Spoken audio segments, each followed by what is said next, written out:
East Bengal versus Hyderabad FC ম্যাচটা ভাই 5 গোল হয়েছে টোটাল। ইস্টবেঙ্গল 3 এবং হায়দ্রাবাদ এফসি 2।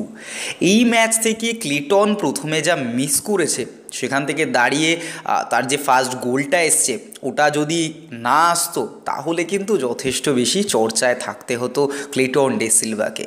কারণ আজকে তার দুটো গোলই আউটস্ট্যান্ডিং।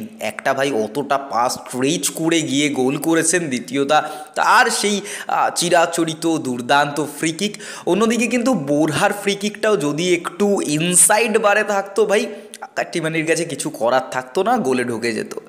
তবে আজকে ইস্টবেঙ্গল ডিফেন্স ভাই অতীব জঘন্য। গুরসিমরাত গিল থেকে নিশু কুমার, অন্যদিকে হিজাজি মেহের থেকে পারদ, প্রত্যেকেই একেবারে জঘন্য।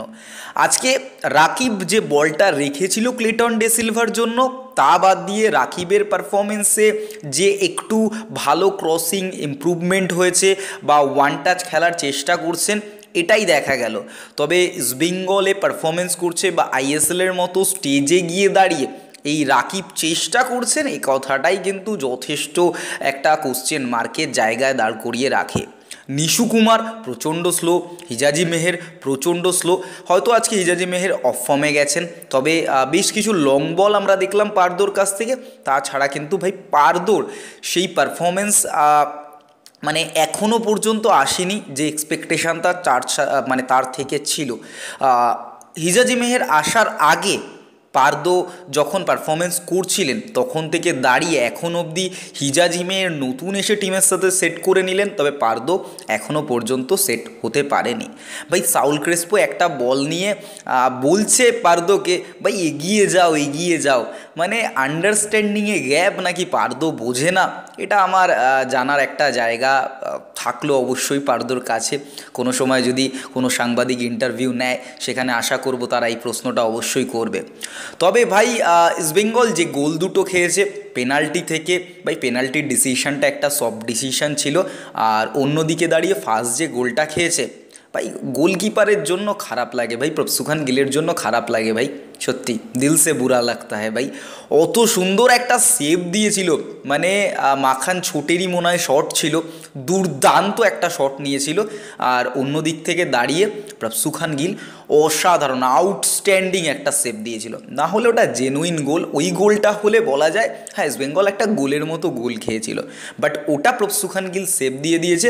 বাকি দুটো মানে খুবই বাজে, ওখানে প্রফসুখান গিলের আর কিছু করার থাকে না, এটা সেকেন্ড বার দিয়ে প্রফসুখান গিল আর পৌঁছানোরই জায়গায় ছিল না। আর পেনাল্টিটা ভাই হয়ে যায়। তবে এই ইস্টবেঙ্গল ডিফেন্স কীভাবে ইমপ্রুভ করবে সেটা অবশ্যই কার্লোস কুয়াদ্রাতকে মাথায় রাখতে হবে। আইএসএলে শেষ দিকে ভালো পারফরমেন্স দেওয়ার পর সুপার কাপে একটা ইয়ং টিম, ইন্ডিয়ান টিমের কাছে এই রকম পারফরমেন্স বা তাদের এগেনস্টে এরকম পারফরমেন্স, এটা নট এক্সপেক্টেড এই টিমটার কাছ থেকে। সিভেরিও টোরো তো ভাই গোটা মাঠ একটু ঘুরে বেড়ালো, মানে কোনো ইচ্ছাই নেই তাকে ছেড়ে দেবে এরকম চিন্তা তার মাথায়ও ঢুকে গেছে। ভাই যেটুকুও গা লাগাচ্ছিল আইএসএলে এখন আর গাই লাগাচ্ছে না, মোটামুটি ওকে বাদ দিয়ে দিলেই বাঁচে, সেও বাঁচে ক্লাবও বাঁচে, এরকম একটা পর্যায়ে চলে গেছে। তবে হিতেশ শর্মা ভাই এই প্লেয়ারটাকে ইস্টবেঙ্গলের কেন দরকার সেটা কিন্তু নো ডাউট আজকের ম্যাচে হিতেশ শর্মাও বুঝিয়ে দিয়েছে। একা ভাই পুরো খেলাটাকে মাঝমাঠ থেকে ডিস্ট্রিবিউট করলো, অ্যান্ড এই হিতেশ শর্মা ইস্টবেঙ্গল যে টিমের মাঝমাঠ ছিল তাদেরও বুঝিয়ে দিল যে এখানে হিতেশ শর্মাকে দরকার, মানে কতটা ভালো পারফরমেন্স দিয়েছে ও, মাখান ছোটে অসাধারণ পারফরমেন্স দিয়েছে। এই প্লেয়ারগুলোকে অবশ্যই টার্গেট করা উচিত। ইস্টবেঙ্গলে খেলে যাওয়া মনোজ মোহাম্মদ ভাই খুব ভালো পারফরমেন্স দিচ্ছে, অবশ্যই ইস্টবেঙ্গলে নিশু কুমারের থেকে তো অনেক বেটার পারফরমেন্স দিচ্ছে। নিশু যে স্লাইড ট্যাকেলটা করলো ফার্স্ট গোলের সময়, ভাই স্লাইড মেরে চলে গেল, মনে হলো বর্ষা মাঠ আমি স্লাইড মেরে চলে যাই, এরকম একটা জায়গা। তবে সৌভিক যেটা করেছে, যে পারফরমেন্সটা দিয়েছে ভাই, তার যতদূর দেওয়ার ক্ষমতা সে ততদূর দিয়েছে, আর বেশি ওর থেকে এক্সপেক্ট করা যায় না। তবে এই টিমে ইমিডিয়েট মানে এই উইন্টার ট্রান্সফার উইন্ডোর মধ্যে চেঞ্জেস যদি না আসে তাহলে কিন্তু পরবর্তী আইএসএলে সুপার সিক্সে থাকাটা ইস্টবেঙ্গলের জন্য একটু ডিফিকাল্ট হয়ে যাবে। কারণ হায়দ্রাবাদ এফসির বিরুদ্ধেও এরকম একটা ছন্নছাড়া পারফরমেন্স, যেখানে কার্লোস কুয়াদ্রাতের হাতে 6 বিদেশি অবশ্যই একসাথে ইউজ করেনি, তবে ইউজ করার তো জায়গা ছিল, সেখানে দাঁড়িয়েও তাদের পারফরমেন্স অনেক বেটার হায়দ্রাবাদ এফসির পারফরমেন্স অনেক বেটার ইস্টবেঙ্গলের এই সিনিয়র টিমটার থেকে। দেখে ভালো লাগলো যে ইয়ং প্লেয়ারদের যদি জায়গা দিতে পারে 90 মিনিট এরা যদি ছুটতে পারে, এদের ওয়ান টাচ ফুটবল অনেক ভালো, ভাই হায়দ্রাবাদ এফসি থেকে প্লেয়ার তোলো। অন্যদিকে যেটা শোনা যাচ্ছে, নিখিল পূজারীকে তোলার জন্য কিন্তু বিপি সুয়েরকে অফার করেছে ইস্টবেঙ্গল। ভাই নিখিল পূজারীকে তোলার জন্য বিপি সুয়েরকে অফার করেছে। ভাই বিপি সুয়েরকে ফ্রিতে দিলেও কোনো ক্লাব এই মুহূর্তে দেবে কি না আমার জানা নেই। ইস্টবেঙ্গলের কাছে এই মুহূর্তে সবথেকে বেশি মাথা ব্যথার কারণ এই বিপি সুয়েরকে লোন ডিলে বা পার্মানেন্ট ট্রান্সফার ডিল হোক, মানে কেউ যদি ট্রান্সফার ফি দিয়ে নেয়, সেই রকম একটা জায়গায় পৌঁছানো, মানে বিপি সুয়েরের সিভি আপডেট করে যদি এক্সট্রা কারিকুলাম অ্যাক্টিভিটি বা মানে জলফল বয়ে দেবে এরকম জায়গায় যদি নিয়ে যেতে পারে, তাহলে হয়তো কোনো ক্লাব নিতে পারে। তাছাড়া কিন্তু বিপি সুয়েরকে নেওয়ার জায়গা আমি দেখছি না। বাকিটা ইস্টবেঙ্গল ম্যানেজমেন্ট বুঝবে। হিতেশ শর্মা, নিখিল অবশ্যই ইস্টবেঙ্গলের জন্য জরুরি। তবে এই যে ফরেনার আপডেট যেটা ছিল, সেটা কিন্তু এই মুহূর্তে দাঁড়িয়ে কাজ চলছে।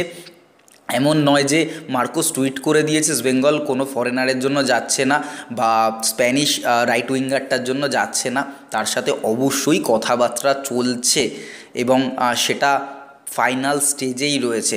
তবে ওই যে তিনি 1 মাসের চুক্তি চাইছেন না বা তার এজেন্ট 1 মাসের চুক্তি চাইছেন না, এবং ইস্টবেঙ্গল কোচ ম্যানেজমেন্ট এরা সবাই চাইছে কিন্তু 1 মাসের চুক্তি হোক, কারণ তার চোট। ভাই গত ভিডিওতে আমি একেবারে খুলে ডিসকাস করেছি, আমি কিন্তু তার পুরো নেগেটিভ পয়েন্টটা ভিডিওর প্রথমে তুলে দিয়েছিলাম লাস্ট ভিডিওতে, যেটা আমি তার ব্যাপারে বলেছিলাম, পুরো নেগেটিভ পয়েন্টটা তুলে দিয়েছিলাম। সেই চটিল প্লেয়ার যার 160 কোটি প্রায় মার্কেট ভ্যালু থেকে 2 কোটিতে নেমে এসছে, সেই প্লেয়ারকে ট্রায়ালে ডেকে না দেখে নেওয়াটা কিন্তু বড় ভুল হবে ইস্টবেঙ্গলের জন্য। তাই অবশ্যই ইস্টবেঙ্গল ম্যানেজমেন্ট এই বিষয়ে ভাবনা চিন্তা করছে, কার্লোস কুয়াদ্রা তো অবশ্যই এই বিষয়ে ডিসিশন নেবেন। তো আগামী দিনে যে আপডেট আসবে সব তোমাদের সাথে শেয়ার করবো। আর আজকের ম্যাচটা তোমাদের কেমন লাগলো? ও আচ্ছা, ছোটোদের ডার্বিটাও কিন্তু ড্র হয়েছে আজকে ইস্টবেঙ্গল মাঠে যেটা হয়েছিল। তো এটাই আপডেট। ভিডিওটা অবশ্যই লাইক করে দিও, ইউটিউব থেকে দেখলে সাবস্ক্রাইব করো, ফেসবুক থেকে দেখলে ফলো করো। দেখা হচ্ছে আগামী ভিডিওতে।